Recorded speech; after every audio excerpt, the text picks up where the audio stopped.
Last class में हमने liability side पे बात की, इक्विटी एंड लायबिलिटी पे। अब इस क्लास में हम एसेट्स पे बात करते हैं। जैसे हमारी इक्विटी एंड लायबिलिटी साइड में चार थे हमारे हेडिंग्स जो थी मेजर, एक तो share holder funds, share application money, pending allotment, non current liabilities और करंट लायबिलिटीज। यहां पे दो हैं, एक नॉन करंट एसेट्स और एक करंट एसेट्स। तो नॉन करंट एसेट्स पे पहले बात करते हैं। नॉन करंट एसेट्स में सबसे पहले हैं फिक्स्ड एसेट्स। फिक्स्ड एसेट्स में फिर आगे हैं पार्ट्स, मतलब ये हमारी जो है मेन हेडिंग है, फिर इसके अंदर भी हेडिंग है, हमारी सब हेडिंग हो गई। तो टेंजिबल एसेट्स कौन कौन सी होती हैं? Plant and machinery, furniture, fixtures, land and building, आपको पता ही है। इंटेंजिबल कौन सी होती हैं? गुडविल, ट्रेडमार्क्स, कॉपीराइट, पेटेंट्स, ये सारे। कुछ ज्यादा इसमें एक्सप्लेन करने का कुछ नहीं है। उसके बाद है कैपिटल वर्क इन प्रोग्रेस। देखो कोई भी एक एसेट्स ऐसी जो टेंजिबल है और अभी वो कंस्ट्रक्शन पे है, अंडर कंस्ट्रक्शन है, तो वो क्या है? हमारी कैपिटल वर्क इन प्रोग्रेस। जब ये बन जाएगी ना तो कहां पे ट्रांसफर हो जाएगी? ये टेंजिबल एसेट्स में, कोई सोचने की बात ही नहीं है। उसके बाद बात आती है intangible assets under development. Intangible assets under development मतलब जैसे कोई सॉफ्टवेयर अंडर डेवलपमेंट है, वो कौन सी एसेट्स है? इंटेंजिबल है, अभी बन रही है, वो अभी वो सॉफ्टवेयर या एप्लीकेशन कोई तैयार हो रही है। जब ये बन जाएगा, इंटेंजिबल एसेट्स जो अंडर डेवलपमेंट है वो कहां शिफ्ट हो जाएगा? इंटेंजिबल एसेट्स में। कहने का मतलब है capital work in progress tangible में हो जाएगा शिफ्ट, जब ये पूरा प्रिपेयर हो जाएगा, कंस्ट्रक्ट हो जाएगा। और जो इंटेंजिबल एसेट्स अंडर डेवलपमेंट है, जब ये हो जाएगी पूरी डेवलप, तो कहां पे? इंटेंजिबल एसेट्स में ट्रांसफर हो जाएंगे। उसके बाद नेक्स्ट नॉन करंट इन्वेस्टमेंट। आपकी दो टाइप की इन्वेस्टमेंट हो सकती है, या तो आपकी शॉर्ट टर्म, एक लॉन्ग, या नॉन करंट या लॉन्ग टर्म भी बोल सकते हैं, जो लंबे पीरियड के लिए। आप AS 13 पढ़ेंगे, इसके लिए कभी भी पढ़ेंगे, अकाउंटिंग स्टैंडर्ड CA क्लासेस में पढ़ेंगे अकाउंटिंग स्टैंडर्ड 13, जिसमें लॉन्ग टर्म और शॉर्ट टर्म के बारे में डिस्कशन है। ठीक है, अकाउंटिंग स्टैंडर्ड पढ़ने से ज्यादा समझ आएगा। ठीक है, तो ये आपकी नॉन करंट इन्वेस्टमेंट हो गई जो लंबे पीरियड के लिए है, जो आफ्टर ऑपरेटिंग साइकिल हमारे को कैश में कभी रिकवर हो सकती है, विद इन ऑपरेटिंग साइकिल नहीं, या with in 12 months. Deferred tax assets में ऑलरेडी बात कर चुका, मैंने आपको बोला था। ठीक है, बस आपको यह ध्यान रखना है कि यहां पे आपकी टैक्सेबल इनकम आपकी अकाउंटिंग इनकम से ज्यादा है, वहां पे आपकी अकाउंटिंग इनकम टैक्सेबल इनकम से ज्यादा थी। फिर आती है बात अदर नॉन करंट एसेट्स की, जो आपकी बाकी एसेट्स में कवर नहीं, कुछ ऐसी कोई एसेट्स, तो वो किस में चले जाएगी? अदर नॉन करंट एसेट्स के अंदर। बात आती है long term loans and advances की। Long term loans and advances में सबसे पहली बात आती है कैपिटल एडवांसेस। हो सकता है ना हमने कोई एसेट्स कंस्ट्रक्ट करवानी है, उसके लिए पहले ही एडवांस दे दिया, या हमने एसेट्स कोई भी बनवानी है, उसके लिए हमने कैपिटल एडवांस, मतलब हमने उनको पहले से एडवांस पैसा दे दिया, इसके बदले में मुझे कोई ना कोई फिक्स्ड एसेट्स मिलेगी, या बनी हुई मिलेगी, या हम सीधा परचेज करेंगे, फिलहाल हमारा एडवांस दिया हुआ है। या कोई सिक्योरिटी डिपॉजिट, आप जैसे कोई बिजनेस स्टार्ट करते हैं, एजेंसी बिजनेस ही स्टार्ट कर लें, तो वहां पे आपको पहले से सिक्योरिटी उनको देनी पड़ती है, उसके बाद ही आप अपना बिजनेस कंटिन्यू कर सकते हैं। तो सिक्योरिटी डिपॉजिट भी उसी के अंदर ही आएगी, लॉन्ग टर्म पीरियड के लिए होती है वो। उसके बाद बात आती है करंट एसेट्स। करंट एसेट्स में सबसे पहले करंट इन्वेस्टमेंट, जैसे लॉन्ग टर्म इन्वेस्टमेंट यानी नॉन करंट इन्वेस्टमेंट थी, वैसे करंट इन्वेस्टमेंट भी होती है। उसके बाद इन्वेंट्रीज। देखो इन्वेंट्री कई टाइप की होती है। इन्वेंट्री आपकी रॉ मटेरियल हो सकता है, वर्क इन प्रोग्रेस हो सकता है, फिनिश गुड्स हो सकता है, और आपका स्टॉक इन ट्रेड भी हो सकता है। स्टॉक इन ट्रेड का मतलब पता है क्या है? आपने क्या करा है, एक हाथ गुड्स खरीदे और दूसरे हाथ बेच दिए, मतलब आप सिर्फ ट्रेडिंग करते हैं, मैन्युफैक्चरिंग का कोई काम नहीं है, उसको आप बोलते हैं स्टॉक इन ट्रेड। इन्वेंट्री कब बोलते हैं? जब रॉ मटेरियल भी होता है, उससे वर्क इन प्रोग्रेस भी होता है, और उसी से फिनिश गुड्स भी बनता है। फिर तो जब ये प्रोसेस में होकर जाता है तो उसको हम क्या बोल देते हैं? इन्वेंट्री। ज्यादा ब्रॉड सेंस में बात करो तो, लेकिन आप सारा कुछ इसी में ही कवर करेंगे इन्वेंट्रीज में, जिसमें आपका स्टॉक इन ट्रेड भी आएगा। ठीक है, उसके बाद बात आती है ट्रेड रिसीवेबल की। जैसे ट्रेड पेबल में सन्ड्री क्रेडिटर्स और बिल्स पेबल आते हैं, वैसे ट्रेड रिसीवेबल के अंदर सन्ड्री डेटर्स और बिल्स रिसीवेबल आते हैं। ठीक है, उसके बाद बात आती है cash and cash equivalent. Cash and cash equivalent, इसका मतलब क्या है? या तो कैश इसके अंदर आएगा, ये कैश के जो बराबर माने जाते हैं। आप बैंक बैलेंस को क्या मानते हैं? कैश के बराबर ही है। ठीक है, तो वो किसके अंदर आएगा? इसी के अंदर ही। या आपके पास कोई चेक इन हैंड है, ड्राफ्ट इन हैंड है, वो सारे के सारे आपके कैश इक्विवेलेंट होते हैं। कैश एंड कैश इक्विवेलेंट, ये वर्ड है। उसके बाद अदर करंट एसेट्स में क्या आएगा? जैसे आपका अदर करंट लायबिलिटी के अंदर क्या थे? आपके आउटस्टैंडिंग एक्सपेंसेस थे और अनअर्न्ड इनकम थी, यहां पे अपोजिट हो जाएगा। यहां पे प्रीपेड एक्सपेंसेस और एक्रूड इनकम या एडवांस टैक्स, ठीक है, वो सारे किसके अंदर आएंगे? अदर करंट एसेट्स के अंदर। उसके बाद बात करते हैं short term loans and advances, जैसे लॉन्ग पीरियड के लिए थे वैसे शॉर्ट पीरियड के लिए भी एडवांसेस हो सकते हैं। ठीक है, जैसे आपने कोई ऐसा लोन है जो विद इन 12 मंथ आपको रिकवर हो जाएगा वापस, तो वो आपका short term loans and advances के अंदर ही आएगा। ठीक है, मैंने आपको इस क्लास में जो बताया है, पिछली क्लास में मैंने सिर्फ इक्विटी एंड लायबिलिटीज के ऊपर बात करी थी, इस क्लास में मैं किसके ऊपर बात करी, मैंने बात की है एसेट्स के ऊपर बात की है। अब बात आती है इसके कुछ ऐसे आइटम जैसे नोट्स टू अकाउंट्स पे भी बात कर लेते हैं इसकी। तो मैं पहले स्टार्ट करता हूं इससे नहीं, अब मैं किससे स्टार्ट करता हूं, स्टार्टिंग से इक्विटी एंड लायबिलिटी से। मैं अभी भी किसके ऊपर बात कर रहा हूं, पार्ट 1 किसकी, डिवीजन 1 की। डिवीजन 1 किसकी, शेड्यूल 3 की। तो शेड्यूल 3 की डिवीजन 1 पार्ट 1, और पार्ट 1 किसका है, फॉर्मेट ऑफ बैलेंस शीट का। मैंने फॉर्मेट ऑफ बैलेंस शीट आपको पूरा डिस्कस कर लिया है, इसके नोट्स पे बात करनी है। इसके नोट्स में मैं किस किस पे ऊपर अभी बात नहीं करूंगा वो मैं आपको बता देता हूं। देखो मैं यहां पे लिख देता हूं, मैं ना आपके शेयर कैपिटल वाले नोट्स के ऊपर लास्ट में बात करूंगा। शेयर कैपिटल वाले नोट्स पे इसलिए लास्ट में बात करूंगा क्योंकि इससे आपके इश्यू ऑफ शेयर्स के भी सिमिलर क्वेश्चन बैलेंस शीट वाले कवर हो जाएंगे। बैलेंस शीट में शेयर कैपिटल को कैसे प्रेजेंट करते हैं उसकी बात जब होगी वो लास्ट में इसलिए कर देंगे जब आपका पूरा फॉर्मेट ये हो जाएगा जिसमें पीएनएल भी है, ये पूरा होने के बाद फिर हम इसके ऊपर बात करेंगे शेयर कैपिटल के ऊपर, क्योंकि इससे आपके इस एनालिसिस वाले बुक के क्वेश्चन तो होने ही हैं, साथ में आपके इश्यू ऑफ शेयर्स के यूनिट 10 के क्वेश्चंस भी होने हैं, वो बैलेंस शीट के क्वेश्चंस ही हैं, तो इसको हम लास्ट में बात करेंगे। ठीक है, तो मैं स्टार्ट करता हूं सीधा रिजर्व एंड सरप्लस से। आप रिजर्व एंड सरप्लस की कुछ आइटम्स, क्योंकि मैंने आपको नोट्स दे रखे हैं तो आप डायरेक्टली पढ़ सकते हैं, ऐसी कोई बात नहीं है, कुछ मुश्किल नहीं है। तो मैं एक एक करके रीड कर रहा हूं आइटम्स को, जो मुझे बताने लायक है वो मैं सारे डिस्कस करूंगा। तो सबसे पहले हम आते हैं जनरल रिजर्व पे, रिजर्व एंड सरप्लस में। रिजर्व एंड सरप्लस में क्या क्या हो सकता है, जैसे जनरल रिजर्व मुझे बताएंगे जनरल रिजर्व क्या होता है, जो आपके रिवेन्यू प्रॉफिट से आपका जो आपकी सेविंग्स है, जो रिवेन्यू प्रॉफिट से आई थी, रिवेन्यू नेचर की थी और वो आपके पास पड़ी हुई है, वो आपके जनरल रिजर्व है। कैपिटल रिजर्व कौन से होते हैं, जो आपके एक्स्ट्राऑर्डिनरी बेनिफिट हैं, कि आप शेयर वाला चैप्टर करके आए हैं, तो शेयर फॉरफिट करने के बाद जब उसको रीइश्यू कर देते हैं, तो रीइश्यू करने के बाद जो भी बेनिफिट हुआ था हमारा शेयर फॉरफिचर करने से, वो आपका कैपिटल रिजर्व में जाता है। ऐसे आप अगर किसी एसेट्स का रिवैल्यूएशन करते हैं तो भी आपका बेनिफिट कहाँ जाता है, कैपिटल रिजर्व में जाता है। बहुत सारे ऐसे नाम हैं। उसके बाद बात कर सिक्योरिटी प्रीमियम की बात करें, आपने जब शेयर्स इशू करे, डिवेंचर्स इशू करे, जो उसके ऊपर एक्स्ट्रा पैसा आया वो सिक्योरिटी प्रीमियम भी कैपिटल रिजर्व होता है, जो कैपिटल नेचर का है, जो कभी कभी होने वाला है। सीधी सी बात तो यही है। ठीक है, हालांकि आपकी कैपिटल रिजर्व के ऊपर और बात होगी, कब होगी, जब आप शेयर्स और डिवेंचर वाले जो कंपनी वाली बुक है उसकी थ्योरी के ऊपर थ्योरी की वीडियोस देखेंगे ना, तो वहां पे आपको कैपिटल रिजर्व की और डिस्कशन मिलेगी। ठीक है, आगे देखते हैं। इसके अलावा कैपिटल रिडम्पशन रिजर्व। अब बात आती है, क्योंकि क्योंकि अभी रिडम्पशन ऑफ डिवेंचर आपने पढ़ा है या नहीं पढ़ा, और रिडम्पशन ऑफ प्रेफरेंस शेयर आपके सिलेबस में है नहीं। मतलब अगर आप अपने डिवेंचर को रिडीम करने के लिए, रिडम्पशन करने के लिए उसका जो पैसा होता है उसके लिए कुछ ना कुछ पैसा थोड़ा थोड़ा आप निकाल के रखते हैं उस पर्पस के लिए, कि फ्यूचर में जब इसकी रीपेमेंट होगी तो हम ये पैसा यहाँ से यूटिलाइज कर पाएंगे, तो वो आपके लिए जो रिजर्व होता है वो डिवेंचर रिडम्पशन रिजर्व होता है। और वहीं अगर आपने रिडम्पशन करना है प्रेफरेंस शेयर्स का, तो वो आपके लिए क्या होता है, सीआरआर, कैपिटल रिडम्पशन रिजर्व। इसी तरीके से इक्विटी शेयर्स का बायबैक होता है, उसके लिए भी क्या बनाया जाता है, सीआरआर, मतलब कैपिटल रिडम्पशन रिजर्व। ये कौन से टाइप के रिजर्व हैं, आपने 11th क्लास में पढ़ा होगा। 11th क्लास में दो टाइप के रिजर्व होते थे, एक रिवेन्यू रिजर्व, एक capital reserve. Provision and reserve chapter आपने पढ़ा होगा। तो रिवेन्यू रिजर्व के अंदर फिर आगे दो पार्ट्स होते थे, एक आपका जनरल रिजर्व यानी फ्री रिजर्व, और एक होता था आपका स्पेसिफिक रिजर्व। तो ये जो रिजर्व है ना, सीआरआर और डीआरआर, ये दोनों स्पेसिफिक रिजर्व हैं, ये किसी स्पेसिफिक पर्पस के लिए रिजर्व बने हुए हैं, आप इसको जनरल पर्पस के लिए यूटिलाइज नहीं करेंगे। ठीक है, तो सीआरआर और डीआरआर क्या है, आपके स्पेसिफिक रिजर्व हैं आपके रिवेन्यू रिजर्व का ही पार्ट। उसके बाद सिक्योरिटी प्रीमियम आपको पता ही है ऑलरेडी, आप इसको अलग से दिखाएं या कैपिटल रिजर्व बोले एक ही बात है, नाम से कुछ नहीं होता।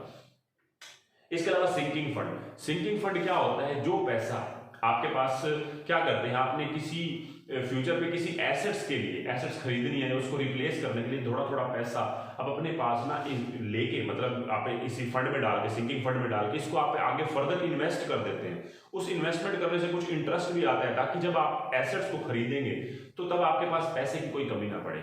इसी तरीके से जब आप डिवेंचर रिडीम करते हैं ना, तो आपके पास डीआरआर बनाने की बजाय एक ऑप्शन और भी होता है, सिंकिंग फंड बना लिया जाए। सिंकिंग फंड भी एक ऑप्शन है आपके पास, ठीक है, तो सिंकिंग फंड भी बनाया जा सकता है। उसके बाद प्रॉफिट एंड लॉस का क्रेडिट बैलेंस मतलब प्रॉफिट जो आपके पास पड़ा है, प्रॉफिट एंड लॉस का डेबिट बैलेंस मतलब जो आपका लॉस है, इसको आप नेगेटिव बैलेंस बोलेंगे। रिजर्व एंड सरप्लस के अंदर ये क्या है, नेगेटिव बैलेंस है। उसके बाद है सब्सिडी रिजर्व, जैसे गवर्नमेंट आपको सब्सिडी देती है और उस पैसे को आपने संभाल के रखा, तो that is called subsidy reserve. उसके बाद बात आती है शेयर ऑप्शन आउटस्टैंडिंग। देखो क्या होता है कि कंपनी क्या करती है, अपने शेयर होल्डर्स को अपने एम्प्लॉइज को क्या करती है, उनको ऑप्शन देती है कि आप ना हमारे पास काम करो, लंबे पीरियड चलो हमारे साथ और लॉन्ग टर्म में हम आपको बेनिफिट देंगे। आपको 4 साल का टाइम दे दिया, वेस्टिंग पीरियड है आपके लिए। आप हमारे पास अगर 4 साल काम करते हैं तो 5वें साल में ना हम आपको ना शेयर दे देंगे, सस्ते में दे देंगे। वो सस्ते में दे तो देंगे, अगर मान लो एक शेयर आपका मार्केट में 160 रुपए का बिक सकता था, आपने अपने एम्प्लॉइज को पता है क्या बोला, 30 रुपए में दे देंगे, तो 130 रुपए का जो घाटा है उसके लिए पहले से रिजर्व तो बना होना चाहिए ना। वो रिजर्व क्या होता है, शेयर ऑप्शन आउटस्टैंडिंग, ठीक है। उसके बाद बात करते हैं long term borrowings. Long term borrowings में क्या क्या है आपका, डिबेंचर्स हो गए, बॉन्ड्स हो गए, मॉर्गेज लोन हो गया और long term loans from banks and others हो गया, या पब्लिक डिपॉजिट्स हो गए, ये सारे हो गए, ठीक है। तो मतलब ये सारे के सारे लॉन्ग टर्म बोरोइंग्स के एक टाइप हैं जो जिनकी पेमेंट आपने लॉन्ग पीरियड में करनी है, शॉर्ट पीरियड में इसकी पेमेंट नहीं होगी। उसके बाद बात करते हैं further other long term liabilities. Other long term liability में मैंने एग्जांपल दिया था कि premium payable on redemption of debentures या premium payable on redemption of preference shares. जब आप अपने रिडम्पशन करते हैं प्रेफरेंस शेयर्स का या आप रिडम्पशन करते हैं अपने डिबेंचर का, तो उसका जो प्रीमियम आप पहले से निकाल के रखते हैं वो क्या बोला जाता है आपका, प्रीमियम और रिडम्पशन ऑफ डिबेंचर। वो आपका किसके अंदर आएगा, अदर लॉन्ग टर्म लाइबिलिटीज के अंदर ही आएगा, ठीक है। उसके बाद बात करते हैं लॉन्ग टर्म प्रोविजन की, क्योंकि आपको पहले बात बताऊं, अदर लॉन्ग टर्म लाइबिलिटी में कोई वैसे मुश्किल नहीं है, क्योंकि आप डिबेंचर वाला चैप्टर करके आए हैं, उसके 6 केसेस पढ़ के आए होंगे। उन 6 केसेस में ये डिस्कस होता ही है ये बात कि आप loss on issue of debenture to premium और रिडम्पशन ऑफ डिबेंचर करते थे, ठीक है। उसके बाद बात आती है लॉन्ग टर्म प्रोविजन की। लॉन्ग टर्म प्रोविजन में मैंने आपको पहले से ही बोला कि ऐसा कुछ पैसा जो आप फ्यूचर के लिए नोन है आपकी लाइबिलिटी और उसके लिए आप पैसा निकाल के रखते हैं पहले से, जैसे एम्प्लॉइज प्रोविडेंट फंड, एम्प्लॉय की रिटायरमेंट पे उसको पैसा देंगे, या उसका कोई ग्रेच्युटी फंड, या कोई उसकी अर्नड लीव है। अर्नड लीव का मतलब क्या होता है कि उस पर्सन को ना छुट्टी अलाउड थी लेकिन उसने वो छुट्टी ली नहीं, तो जब आपको छुट्टी अलाउड थी और आपने वो छुट्टी नहीं ली तो उसका बेनिफिट आपको क्या मिलेगा कि फ्यूचर में आपको इसके बदले में पैसे मिलेंगे, वो अर्न लीव है, वो भी आपको रिटायरमेंट के टाइम पे मिल जाएंगे। हाँ, बाकी आप ऑन जॉब भी ले सकते हैं ये पैसा कभी भी, और रिटायरमेंट के बाद भी ले सकते हैं। ऐसे सुपर एनुएशन फंड होता है, ठीक है। तो ये जो फंड्स है, इसके अलावा क्या है, मैंने आपको जो 4 बताया, इसके अलावा प्रोविजन फॉर वारंटी क्लेम्स। जैसे क्या होता है, कंपनी ना जैसे कुछ कोई भी आइटम अपनी बेचती है, जिस टाइप का भी उनका ऑपरेशन है, तो क्या कहते हैं साथ में ना अपने कस्टमर को वारंटी भी देती है कि अगर आपको इसमें कोई फॉल्ट मिला, एक टाइम पीरियड जैसे 7 साल 8 साल बोल देंगे, तो हम खुद ही ठीक करेंगे। तो उसके लिए पहले से ही कंपनी प्रोविजन बना के रखती है कि इनकी सर्विस करनी पड़ सकती है, उसके पैसे पहले ही चार्ज कर लेते हैं वो, ठीक है। इसके अलावा फिर बात आती है आपकी शॉर्ट टर्म बोरोइंग्स की बात। तो शॉर्ट टर्म बोरोइंग्स में हमारे पास क्या है, शॉर्ट टर्म लोन्स हैं। शॉर्ट टर्म लोन हो गए, लोन रीपेबल ऑन डिमांड, जब भी डिमांड की जाएगी सामने वाले पार्टी से हमें पे करना पड़ेगा। इसके अलावा बैंक ओवरड्राफ्ट, ये भी हमारा किस में आता है, short term borrowings. Bank overdraft आप अच्छे से जानते हैं, बैंक ओडी। उसके बाद ट्रेड पेबल्स में मैंने क्या बताया था, क्रेडिटर्स और बिल्स पेबल। और अदर करंट लायबिलिटी में तो बहुत सारे नाम हैं, देखो जैसे इसमें कौन कौन से हैं, आउटस्टैंडिंग एक्सपेंस, अर्नड इनकम, जिसको इनकम रिसीव्ड इन एडवांस भी आप बोलते हैं, और डिविडेंड पेबल या अनक्लेम्ड डिविडेंड, ठीक है। डिविडेंड पेबल का मतलब आपका डिक्लेयर हो चुका है, अब आपने पे करना है। ये अनक्लेम्ड का मतलब क्या है कि हमारा पेबल हो चुका है, सामने वाले पर्सन ने भी क्लेम नहीं किया अभी तक, ठीक है, तो ये अनक्लेम्ड है अभी तक। उसके बाद मैच्योर्ड डिवेंचर्स, मैच्योर्ड कौन से होते हैं, जिनकी मैच्योरिटी डेट जा चुकी है, जिनकी मैच्योरिटी डेट जा चुकी है, अब वो पैसा क्या है, मैच्योर हो चुका है लेकिन अब हमने पे करने हैं, ड्यू डेट जा चुकी है, तो मैच्योर्ड डिवेंचर्स या बोरोइंग्स इसी के अंदर आएंगे। अगर वो मैच्योर्ड ना होते, जब मैं उसको एक बात बोलूं, आपकी ऐसी बोरोइंग्स जिसको भी 1 साल रह गया बस लास्ट, वो तो नियर मैच्योर्ड है ना, नियर मैच्योरिटी है। जैसे मैं आपको बोलूं, आपने ना डिबेंचर इशू किए 10 साल के लिए, 9 साल जा चुके हैं, अब 1 साल रहता है, विद इन 12 मंथ मतलब उसकी पेमेंट होनी है, विद इन 12 मंथ होनी है, तो वो भी इसी के अंदर आएंगे। और 12 मंथ भी बीत चुके हैं, वो मैच्योर्ड हो चुके हैं, वो भी इसी के अंदर ही आएंगे। ठीक है, अदर करंट लायबिलिटी में। इसके अलावा कॉल्स इन एडवांसेस, आपको अच्छे से पता है कॉल्स इन एडवांसेस क्या होती है। अगर आपके पास एप्लीकेशन के अलॉटमेंट के टाइम पे मान लो फर्स्ट एंड फाइनल कॉल का पैसा एडवांस में आ जाए, जो भी मांगा ही नहीं था हमने, तो वो कॉल्स इन एडवांस है। इसके अलावा है आपके पास advance received from customer, customer से आपको एडवांस में पैसा मिल गया, तो कस्टमर आपकी लायबिलिटी बन गया। नॉर्मली कस्टमर जो होता है आपके एसेट्स होते हैं, डेटर होते हैं, लेकिन यहाँ पे वो आपका क्रेडिटर बन गया एक हिसाब से, तो आप उसको डायरेक्टली क्रेडिटर नहीं बोल सकते, आप उसको एडवांस फ्रॉम कस्टमर यहीं पे लिखेंगे, आपकी लायबिलिटी है, आपने उसको इसके बदले में गुड्स देने हैं। उसके बाद interest accrued and due on borrowing, और interest accrued but not due on borrowing, ये क्या होता है, इसके ऊपर मैं बात करूंगा। देखो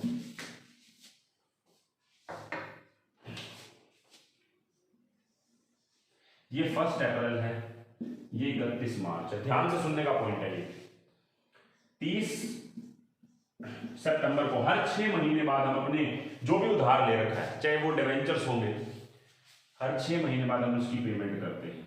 यहां पे करते हैं, यहां पे ना 31 मार्च के लिए अभी पेमेंट करी नहीं है, ड्यू हो चुकी है।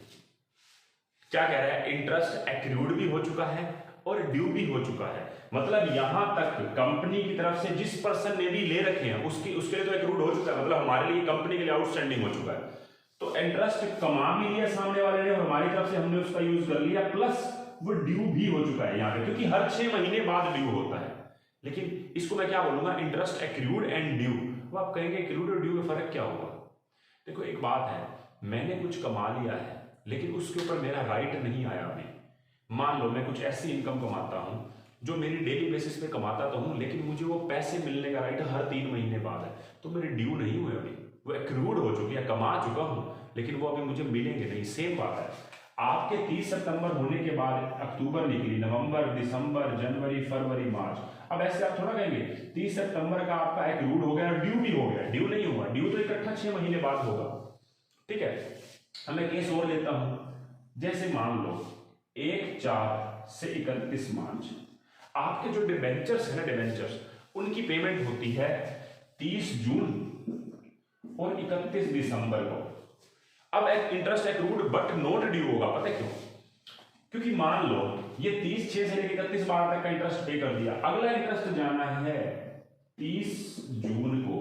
अब 3 महीने का इंटरेस्ट मेरी तरफ से एक्रूड तो हो, तो देखो मैं क्या कह रहा था कि 31 दिसंबर तक, 30/6 से लेकर 31 दिसंबर तक का इंटरेस्ट एक्रूड भी था और ड्यू भी था और पे भी हो गया हमारी तरफ से। अगला इंटरेस्ट अब 30 जून को पे होगा, अभी नहीं। तो एक बात बताओ ना, 31 तारीख को मैं इसको एक्रूड बोल सकता हूं बट ड्यू नहीं बोल सकता, ड्यू वो 30/6 को ही होगा। तो इंटरेस्ट एक्रूड एंड ड्यू का ये कंसेप्ट था, interest accrued but not due का कंसेप्ट ये था, बस सिंपल सी बात। इसके अलावा कोई भी एक्सेस एप्लीकेशन मनी आ जाती है जिसको हमने क्या करना है, फ्यूचर में एक्सेस एप्लीकेशन मनी आ गई और हमने इसका क्या करना है, हमने पेमेंट करनी है, क्योंकि ओवर सब्सक्रिप्शन हो गई थी। कुछ पैसा आपका कहां चला जाएगा, शेयर कैपिटल में, कुछ जो एक्सेस पैसा है वो कहां पे ट्रांसफर हो जाएगा, आपका रिफंडेबल हो जाएगा, अदर करंट लायबिलिटी में चला जाएगा। ठीक है, ये मैं पहले बात बता चुका हूं वैसे आपको। उसके बाद बात आती है शॉर्ट टर्म प्रोविजन की, जिसमें प्रोविजन फॉर टैक्स हो सकता है और प्रोविजन फॉर डाउटफुल डेट्स। ठीक है, अब मैं आगे बात करता हूं उसके बाद टेंजिबल एसेट्स की। तो टेंजिबल एसेट्स में आप इतने सारे नाम में पढ़ सकते हैं, कुछ मुश्किल नहीं है। Computer, land and building, plant and machinery, furniture, fixtures, life stock, vehicles, office equipment, ये सारे। और इंटेंजिबल एसेट्स में goodwill, patent, copyright, trademarks, computer software, ये सारे हैं। उसके बाद कैपिटल वर्क इन प्रोग्रेस में आपको ऑलरेडी बता चुका हूं कि बिल्डिंग अंडर कंस्ट्रक्शन है, वो आपकी कैपिटल वर्क इन प्रोग्रेस है। और इंटेंजिबल एसेट्स अंडर डेवलपमेंट में क्या आएगी आपके पास, सॉफ्टवेयर अंडर डेवलपमेंट है कोई भी आपका, वो हो सकता है। उसके बाद non current investment. Non current investment में क्या हो सकता है, आपने किसी इन्वेस्टमेंट कर रखी, किसी कंपनी के शेयर्स के अंदर कर रखी है, या गवर्नमेंट की या ट्रस्ट सिक्योरिटी में पैसा लगा रखा है, गवर्नमेंट में या किसी ट्रस्ट की सिक्योरिटीज में पैसा लगा रखा है, ट्रस्ट जो आपके एनपीओ वगैरह जो होते हैं, इनके ट्रस्ट में भी आपने पैसा लगा रखा है। ठीक है, उसके बाद अदर नॉन करंट इन्वेस्टमेंट, ये वैसे आपको करने की जरूरत नहीं है। Long term loans and advances में ऑलरेडी बता चुका हूं कि जिसमें कैपिटल एडवांसेस होता है या फिर सिक्योरिटी डिपॉजिट होता है। मैं ऑलरेडी पीछे बता चुका हूँ। कैपिटल एडवांसेस का मतलब क्या है कि हमने कोई एसेट्स परचेज करनी है, उसका मैं पहले से एडवांस दे चुका हूँ। या सिक्योरिटी डिपॉजिट में जैसे हम कोई एजेंसी बिजनेस करते हैं, किसी टेलीफोन जैसे ये आपको वाईफाई वगैरह ब्रॉडबैंड वगैरह लगवाना पड़े तो आपको बीएसएनएल के लिए पहले सिक्योरिटी जमा करवानी पड़ती है। जब आप हटाएंगे तो वो आपको पैसा भी वापस कर देते हैं, जो भी आपका होता है इंस्टॉलेशन का। उसके अलावा इलेक्ट्रिसिटी में भी आपको इलेक्ट्रिसिटी जैसे स्टार्ट करवानी है अपने घर में या कहीं पे भी बिजनेस में, तो आपको पहले क्या करना पड़ता है, उसके लिए सिक्योरिटी डिपॉजिट करवानी पड़ती है। उसके बाद बात आती है इन्वेंट्री की। इन्वेंट्री में क्या कहा है, goods acquired for trading. Trading का मतलब जिसको स्टॉक इन ट्रेड बोल सकते हैं आप।